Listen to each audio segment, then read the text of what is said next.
नवरात्रीमधील ही प्रथा जर पूर्ण झाली नाही तर आपल्या खानापूर गावचं उभं नवरात्र पूर्ण झाल्यासारखं वाटतच नाही. तर मित्रांनो, आजच्या ब्लॉग मध्ये आपण आपल्या खानापूर गावातील नवरात्र हा सण कसा साजरा केला जातो ते बघणार आहे. यामध्ये नवरात्रीला कोणता उपास केला जातो, कोणती प्रथा पाळली जाते ते आपण बघणार आहे. त्याच्यामुळे व्हिडिओ शेवटपर्यंत बघा. तर चला आपण सरळ नवरात्रकारांकडूनच जाणून घेऊया नक्की ही प्रथा काय आहे. आमचे जे पहिले आजोबा पणजोबा त्यांच्यापासून चालत आलेली ही प्रथा आहे.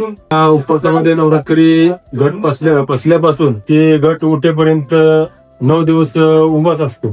त्याला हातामध्ये तोल सावरण्यासाठी काठी वापरली जाते आणि झोपण्यासाठी मंदिरामध्ये चोपाई अशा प्रकारचे चोपाळ असते.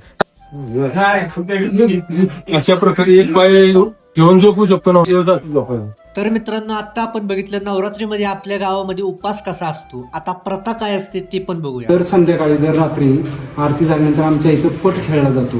जो देवा पट ज्यावेळी महाभारतामध्ये जो पट खेळायचे स्वामींचा तो पट देवाचा पट म्हणून खेळला जातो आणि ते सोडवणूक असते, ती सोडवणूक करायची असते ते खेळायची.